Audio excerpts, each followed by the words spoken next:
Ô Augusto, tudo bem contigo, meu caro? Tudo bom, Rovai, com você?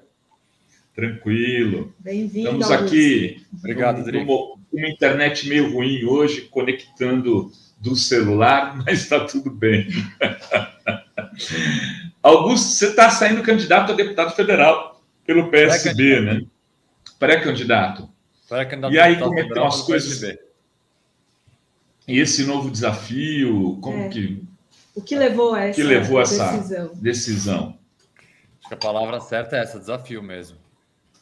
Rovai, primeiro um prazer falar com você, com todas e todos que acompanham sempre aqui essa programação. Eu, durante 22 anos, fui um ator de mudanças muito importantes de políticas assim, voltadas aos temas de justiça, aos temas de justiça criminal, através das várias organizações do terceiro setor que eu fundei, dirigi, presidi, sou conselheiro até hoje. E sempre me senti, assim, realmente um ator de mudanças e sempre satisfeito com essas mudanças. Tivemos derrotas, óbvio, mas tivemos vitórias muito importantes. A atual conjuntura que o Brasil atravessa política, e principalmente em um momento específico, foi setembro do ano passado, quando nós tínhamos aí uma possibilidade real de um golpe, né? A gente foi dormir aí dia 5, dia 6 de setembro de 2021, com a possibilidade de acordar no dia seguinte com a palavra golpe estampada nos jornais, né? As cenas ali de Brasília assustavam, e eu fui dormir com medo, cara. Eu fui dormir com medo por mim, pela minha família, medo pelo Brasil, pela democracia brasileira, que ainda é frágil, ainda é instável, infelizmente. E esse medo, ele se transformou em coragem. Foi, assim, a virada de chave dessa minha decisão, ela passou por essa sensação de medo, inicialmente, mas que depois se converteu numa coragem de sair de uma zona de conforto. A verdade é essa. A gente fica 20 e tantos anos trabalhando numa área e consegue vitórias importantes, derrotas também sempre acontecem, mas eu senti que eu precisava dar um passo a mais. Sair dessa zona de conforto, que para mim era o terceiro setor, que eu consigo fazer grandes mudanças, mas o cenário atual brasileiro e o momento pelo qual a gente atravessa na política, acho que 2022 é o momento mais importante desde a redemocratização que a gente teve. Para mim, a democracia ou barbárie, não tem outra opção. Então, essa situação, essa composição e essa coragem me fez dar um passo a mais. E esse passo a mais, nesse momento, era me candidatar, era entrar para a política partidária, que eu nunca fui filiado a partido nenhum, nunca fui candidato a nada, mas nesse momento eu entendo que todas as pautas que eu sempre venho lutando nos últimos 20 anos, elas precisam continuar sendo defendidas e, nesse momento, num outro campo, que é o Congresso. Então, a minha decisão, ela passa por todos esses fatores. Não é uma decisão fácil de tomar, é um desafio. Você começou a pergunta falando bem claramente, né? Eu tenho um escritório absolutamente estruturado aqui em São Paulo, tenho 3 filhos pequenos, então, assim, não é uma decisão fácil, é uma decisão que foi tomada junto da minha família, junto do meu escritório e uma série de amigos e amigas que eu conversei, refleti e consultei nesses meses até tomar a decisão, mas eu tomei, e não podia estar mais seguro e feliz dessa decisão que eu tomei. É difícil, é uma novidade para mim, mas vamos embora. Muito bom. E você falou dessa tentativa do golpe do 7 de setembro, de certa maneira fracassou, né? O Bolsonaro teve que pedir desculpa com aquela carta do Temer. Você vê uma nova ameaça nas eleições com essa questão do questionamento da legitimidade das urnas eletrônicas, tudo isso que o Bolsonaro está tramando, auditoria externa. Como que você vê agora a própria tentativa na eleição? Vejo sim, vejo com muita preocupação. E, a bem da verdade, acho que nós nunca tivemos uma ameaça de ruptura institucional tão anunciada. Anunciada há meses, né? A gente está desde o ano passado nessa. A gente tem momentos de calmaria, que são momentos estratégicos. O recuo que o Bolsonaro teve em relação ao Supremo em setembro do ano passado, ele foi pensado.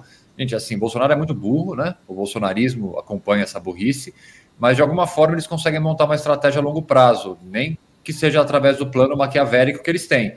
E se a gente pegar o recuo estratégico dele em setembro do ano passado, ele foi pensado, né? Como tem sido cuidadosamente pensado o momento atual que a gente está, né? A queda que o Bolsonaro tem nas pesquisas, apesar dele ter, enfim, em alguns momentos ter subido, sim, mas hoje tem uma pesquisa que mostra um distanciamento em relação ao presidente Lula, mas vai levar ele a colocar e implantar o plano que, para mim, já está traçado, né? Ele começa com uma nova ruptura institucional e o Supremo é o órgão que ele prefere atacar, porque os bolsonaristas veem no Supremo um grande inimigo.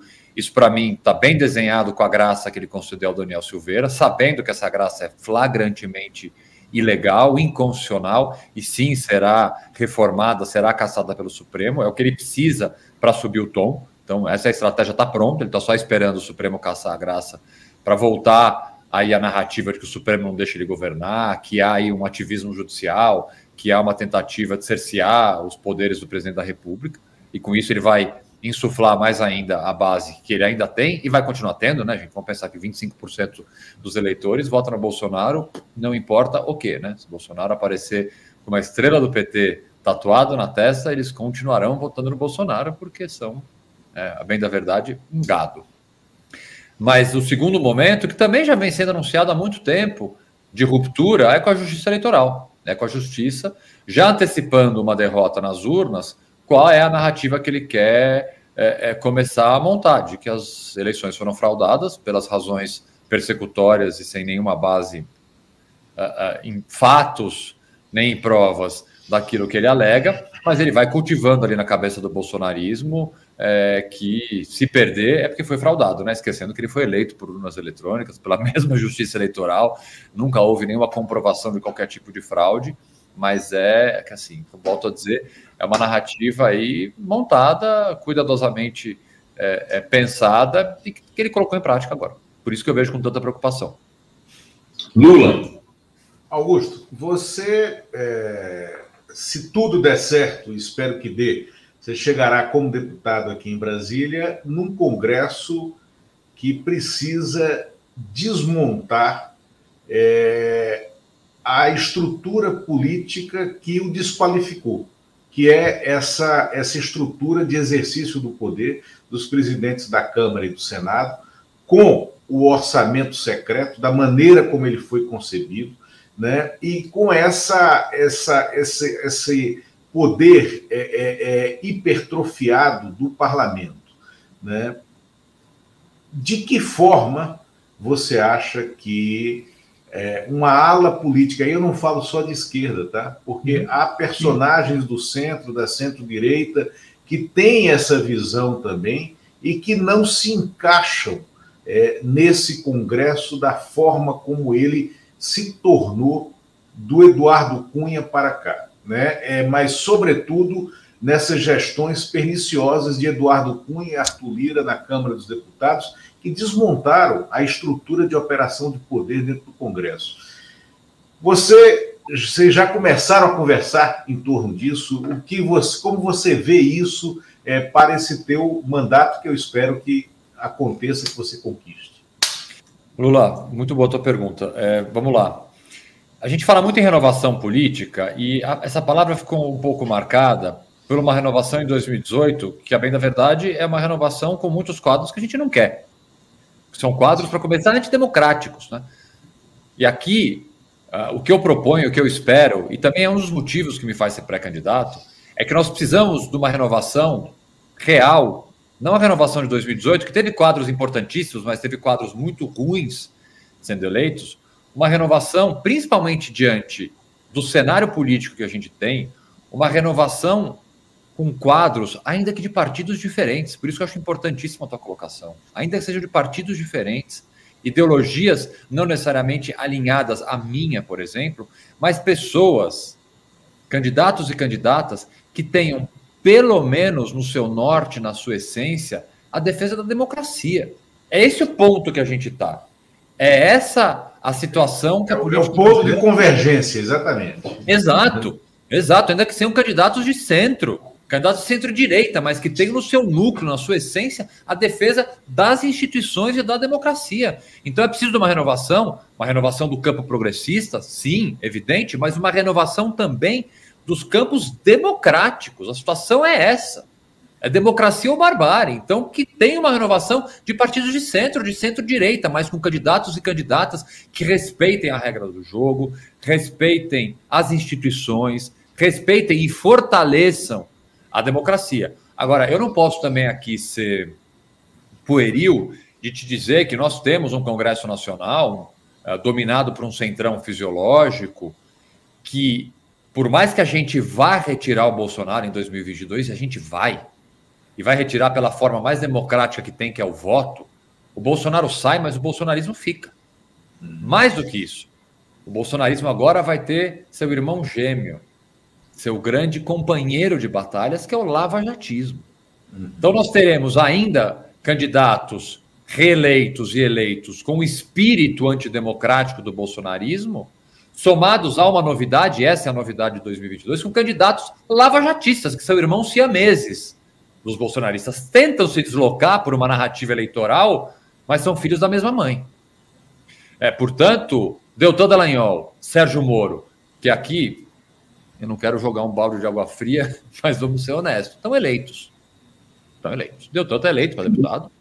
Moro está eleito para deputado, se ele sair para deputado, ele está eleito, né? Pode ficar em Curitiba, um em Maringá no outro, sentado vendo Netflix, que eles ganham a eleição. Infelizmente, o cenário é esse, temos que ser pragmático. E nós temos que enfrentar essa mentalidade lavajatista, que é antidemocrática, principalmente num ano e num mandato em que a gente vai ter, por exemplo, a reforma do Código Penal. Vocês conseguem imaginar do que é ter o Moro e o Dallagnol na CCJ discutindo reforma do Código Penal? Sem ter alguém para fazer um contraponto a esse atropelo, a esse desrespeito a garantias fundamentais, a criação de um Código Penal de Curitiba, um Código de Processo Penal do Maringá. É isso que nós vamos ter. Além do bolsonarismo que fica, nós teremos o lavajatismo que vem, e este é um perigo muito grande, principalmente em anos tão importantes de reconstrução do país, de reconstrução da economia, mas também de manutenção de uma justiça que respeite as regras do jogo. Deltan e Moro não respeitam a regra do jogo, e é isso que eles vão tentar impor no Congresso, porque estarão eleitos. Infelizmente, a verdade é essa. Então, é necessário, é muito importante que essa renovação passe, inclusive, por quadros que consigam contrapor essa narrativa, esse discurso. Isso é muito importante. E terão todo o apoio midiático, né, Augusto? Porque serão os queridinhos da Globo, os queridinhos dessa mídia, porque todo o esforço que esses segmentos estão fazendo, inclusive, é para criar uma terceira via, e eles tentaram criar o Moro como essa terceira via. Fico imaginando, se ele se elege deputado, Lula, quantos minutos por dia ele vai ter no Jornal Nacional, né, para poder ficar... Aí vem uma coisa... Concordo e acho que estarão eleitos sim, por isso que eu acho que foi tão importante a decisão, né, do Boulos de ser candidato em São Paulo para ampliar essa bancada de esquerda. Acho fundamental, não só pela questão de arrumar a eleição para governador, aí, de ajeitar, né, os palanques para o governo. Né? Agora, eu te falo, Augusto, eu vi uma pesquisa aqui do Distrito Federal, não pesquisa quantitativa para deputado nesse momento vale muito pouco, mas eu vi uma pesquisa encomendada pelo lado deles, né, pela direita aqui, e que tinha a pretensão, por exemplo, de apresentar a Bia Kicis, essa bolsonarista maluca, tresloucada, e egressa do Ministério Público também, né, ela era procuradora, em primeiro lugar disparado, e não está. Ela está em terceiro, atrás de 2 nomes do PT do Distrito Federal. Isso numa pesquisa encomendada por eles, tá? Isso... Que nomes? Os nomes do PT? Sim.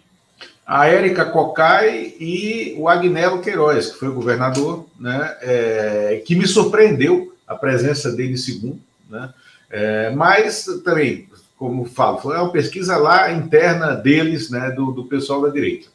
Só que uma coisa que você falou, o Deltan, deputado, o Moro, deputado, perfeito. Só que aí tem uma coisa. todo mundo, são 513 deputados, e todo mundo é igual. E aí vai valer a sua, de cada um, a sua estrutura política, o seu reconhecimento, o seu partido, a maneira como você exerce o poder dentro do partido, porque sozinho ele não vira nem membro das comissões que ele quiser, né? E aí vem, para o lado de cá, uma história que eu vivi de perto, né? O Patrus Ananias, que foi um grande prefeito de Belo Horizonte, o criador original, né, do que depois se converteu em Bolsa Família, mas lá em Belo Horizonte, com um programa dos restaurantes comunitários que ele teve, tá, que ele montou.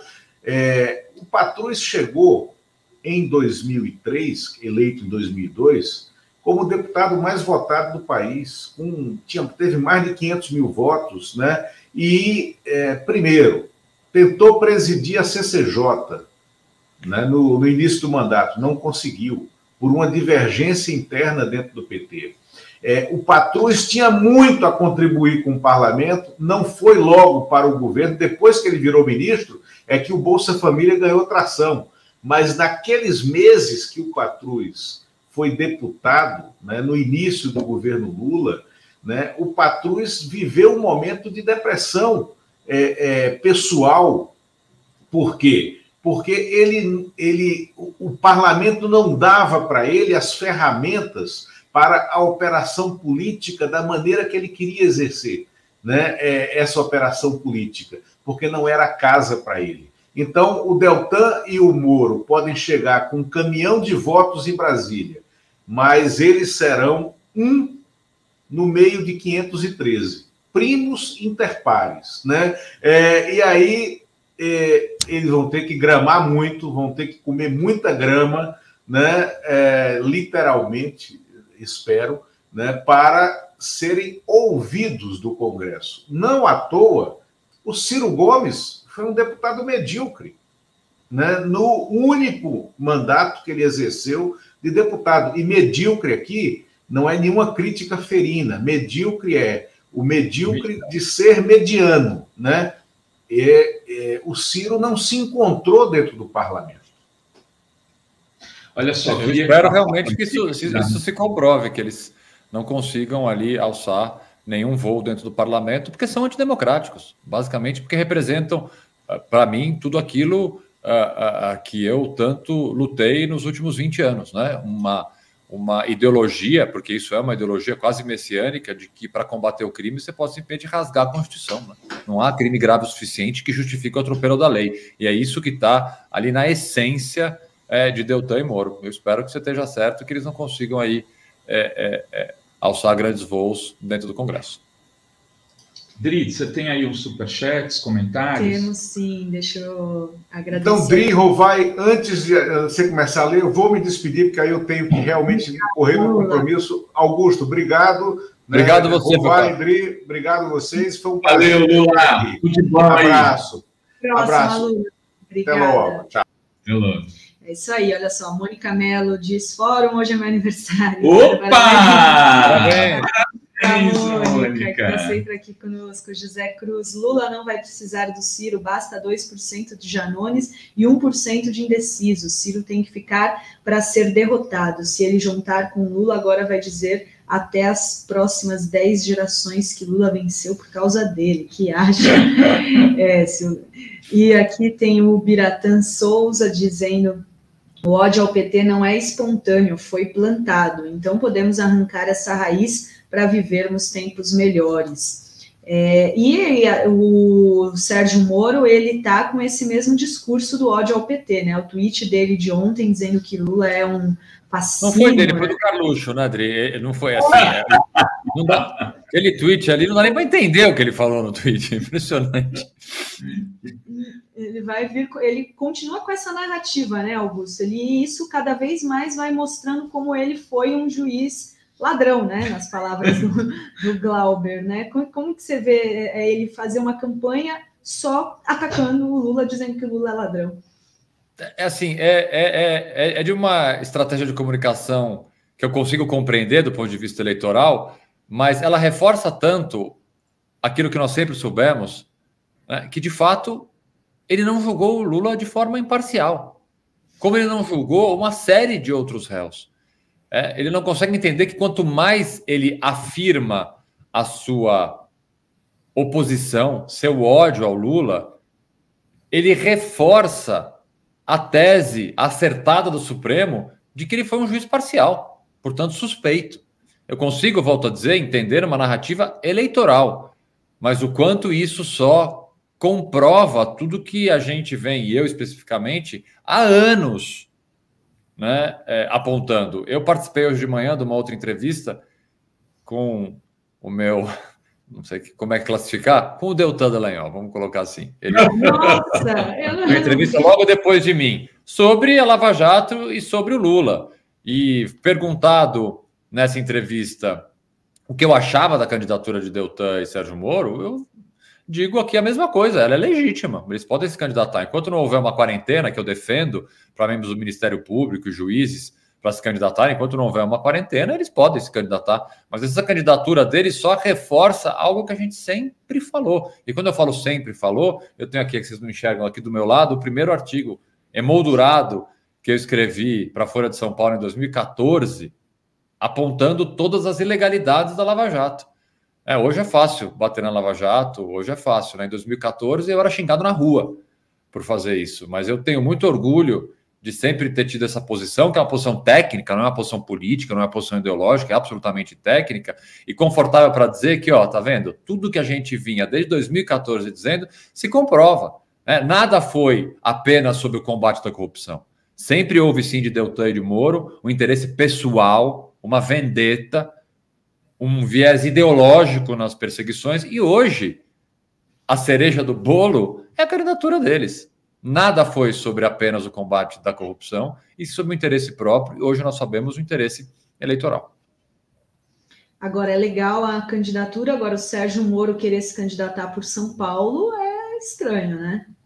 Não, é estranho, é vergonhoso, vai contra tudo o que esse homem mentirosamente pregou, de lisura, de ética, mas do ponto de vista legal, ele pode, né? A lei eleitoral é curiosa, no mau sentido, de flexibilizar esse domicílio eleitoral até sob o argumento de que você tem um laço afetivo com a cidade. É que o Moro é tão burro que ele nem conseguiu dar essa justificativa que ele poderia dar. Olha, realmente São Paulo... Ele fala do hub de avião. O cara não consegue dar uma resposta. É impressionante a limitação cognitiva dele. Ele dá uma resposta falando que ele escolheu São Paulo porque o hub de voo dele é aqui. Ele poderia, e a jurisprudência do Tribunal Superior Eleitoral é pacífica no sentido de dizer que ele tem uma proximidade afetiva com São Paulo por A, B, C, D razões. Mas nem jogar com a jurisprudência ele consegue. Não, mas é porque Maringá foi colonizado pelos paulistas, né? Agora também assim, vamos ser francos, né? A gente já teve na história política brasileira movimentos de pessoas mais à esquerda nesse sentido, né? O próprio Brizola, né? Que era gaúcho, depois quando volta muda o colégio eleitoral. Quer dizer, ele mudou um pouco antes, né, em 82, mas fez isso, foi para o Rio de Janeiro, acabou indo morar lá e saiu candidato pelo Rio.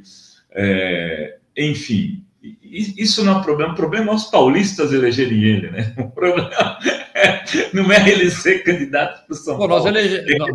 Nós, vírgula, né? Nós, assim, colocando lato sensu. Os paulistas elegeram Eduardo Bolsonaro com maior votação do país, né? O que mais que a gente vai dizer? O Eduardo Bolsonaro não sabe onde fica na Paulista. Se largar ele na Consolação aqui, ele não sabe chegar na Vergueiro. Ele vai se perder, ele vai descer ali, ou para o Jardins ou para o centro. Augusto, como é que você está vendo? Como que você vê essa questão dos militares aí? Ontem saiu uma matéria na Folha mostrando que não é uma questão ideológica, parece ser econômica, né?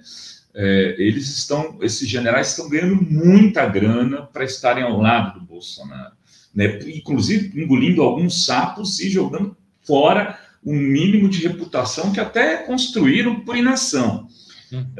Como lidar com isso no futuro governo progressista? Bom, primeiro deixa eu falar dos militares, porque eu tenho uma visão um pouco diferente da visão que eu tenho ouvido de amigos, de colegas. Eu não me preocupo tanto com os militares, sabia, vai? Não me preocupo porque as manifestações que chegam para a gente são as manifestações dos militares que estão de pijama, né? Sim, é o clube militar, são militares da reserva, é um ou outro ali que resolve se arvorar a fazer uma frase um pouco mais dura. Mas eu ainda acredito, sim, na responsabilidade que as Forças Armadas têm no país, sabe? Eu não vejo se moldando aqui, por mais que a gente tenha a quantidade de militares da ativa e da reserva no governo Bolsonaro, no próprio Supremo nós temos vários militares, por mais que eles tenham, sim, e isso é uma confusão bastante prejudicial para o Estado, para a manutenção da democracia, para os poderes. Eu escrevi um texto longo, para uma revista técnica, justamente abordando a preocupação que eu vejo dos militares dentro do governo, qualquer governo, né? Não precisa ser o governo do Bolsonaro, qualquer governo.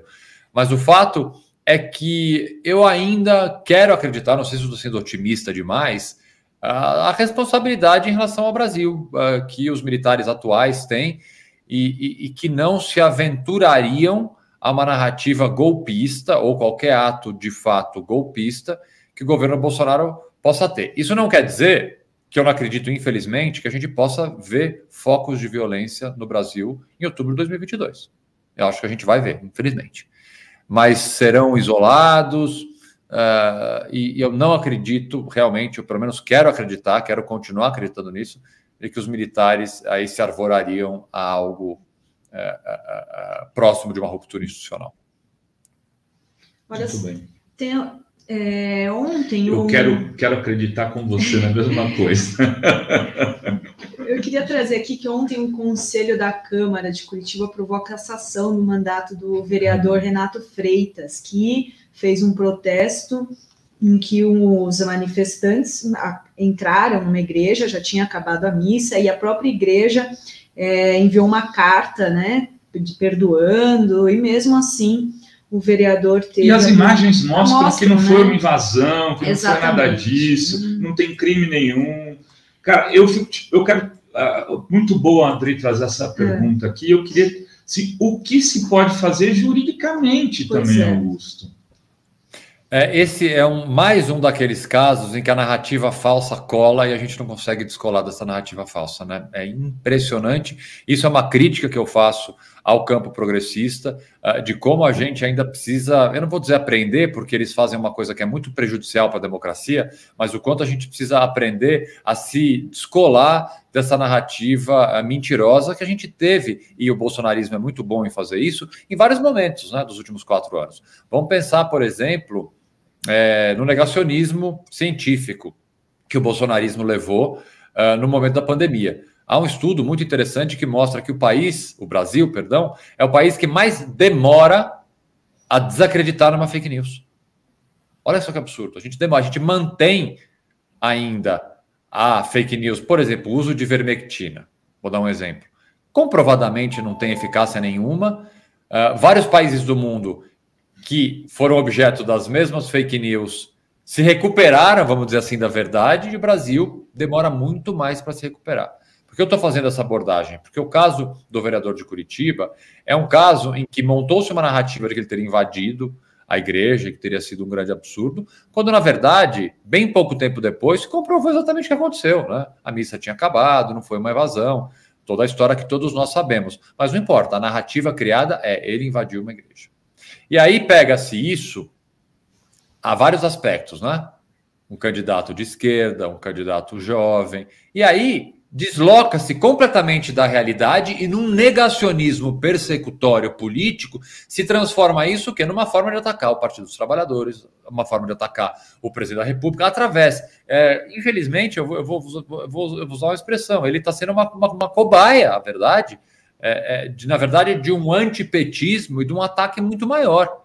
É muito grave o que está acontecendo, mas, na verdade, não estão atacando o vereador, né? Estão atacando a candidatura do presidente Lula, estão atacando o PT. É o antipetismo voltando à toda, e, nesse momento, por questões factuais, optaram por voltar aí esse ataque ao vereador específico. Juridicamente, o que dá para fazer é complicado, viu? É complicado, porque você entra nas esferas administrativas, eleitorais e na independência que a Câmara pode ter de cassar, de afastar. Há discussão jurídica a ser feita? É evidente que há discussão jurídica a ser feita, mas é mais prudente que a resolução disso se dê na própria casa, né? Se dê na própria Câmara. Vamos ver o que vai acontecer. Ainda vai para o plenário, né? Mas o problema é que isso tem acontecido, inclusive, em muitas cidades menores, Augusto. São lawfares que, assim, o prefeito não tem maioria na Câmara, o pessoal vai lá, faz um pacto entre os vereadores, elege um deles para ser o futuro prefeito e caça, inventa um lawfare qualquer. Quer dizer, esse tipo de ação, ficando só no legislativo, também tem um grande risco democrático, porque caça o voto popular, né? Profundo. E vamos falar, Rovai, isso aqui também é uma estratégia do lavajatismo. Então, assim como o Bolsonaro vai sair, mas o bolsonarismo continua, Sérgio Moro não é mais juiz, Deltan não é mais procurador, mas o lavajatismo fica. E esse tipo de ação, ela é típica do lavajatismo. Quantos Sérgio Moros nós não temos no judiciário, que a gente nem conhece, tomando decisões ilegais em pequenas comarcas no Brasil inteiro?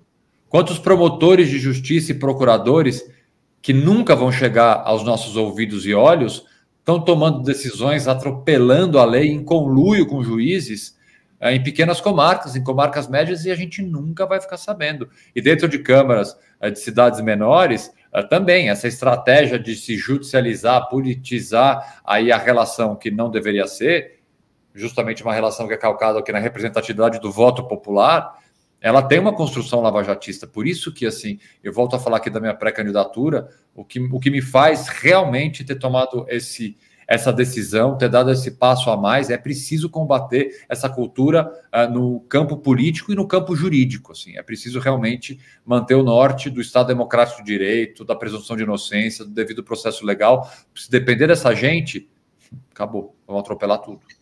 Você tem que fazer um slogan assim: vote contra a Lava Jato, vote Augusto Arruda Roteiro. É uma forma de você captar um eleitorado. Eu prefiro falar, vote a favor da Constituição, né? Vote a favor do respeito ao devido processo legal. Você não precisa ser contra nada, você pode ser a favor do que já existe, e é muito bom. O que a gente não pode fazer é, sob qualquer justificativa, atropelar e desrespeitar a lei, como a Lava Jato fez. Você não precisa ser anti-lavajatista, você precisa ser pró-direito de defesa, pró-devido processo legal, pró-Constituição. Eu sou anti-lavajatista, viu? Pode ser também, pode ser também. Tem acho que uns superchats, aí eu tenho que liberar o Augusto também, porque eu imagino que a agenda dele. Marcílio Godoy diz: o caso do vereador Renato tem o nome, racismo. Também, claro. E tem o Daniel Miage: vereadores negros de esquerda sofrem ameaças. E tem o super sticker do Alexandre Barbosa, das Alterosas. E essa questão das ameaças aí políticas tem sido, assim, todo dia alguém, né? Ontem foi o Jamil Chad, antes de ontem, Anitta.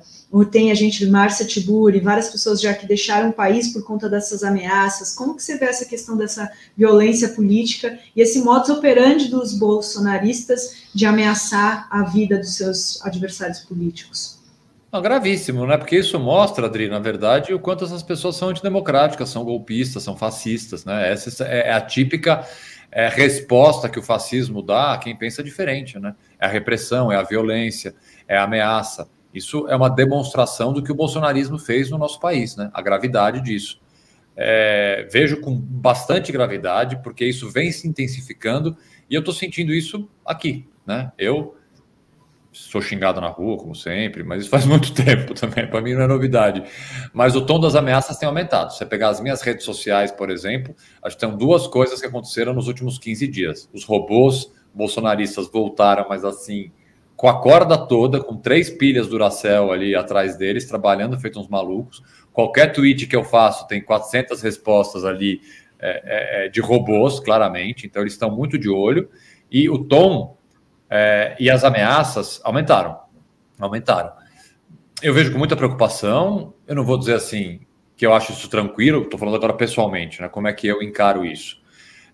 Encaro com preocupação, mas assim, isso não me faz mover uma vírgula no meu discurso, não me faz mudar de ideia em uma coisa que eu tenho, não me faz demover da ideia de ser pré-candidato, vai me ameaçar até cansar, porque eu não vou, sim, não é isso que vai me abalar, não é isso que vai desistir. Eu tenho 20 anos de trajetória numa área de trabalho que está longe de ser uma área tranquila, né? Eu sou advogado criminalista, então assim, pô, vem para cima, que eu mato no peito. Não vou falar mato no peito, porque tem um ministro supremo que já falou isso e não caiu muito bem.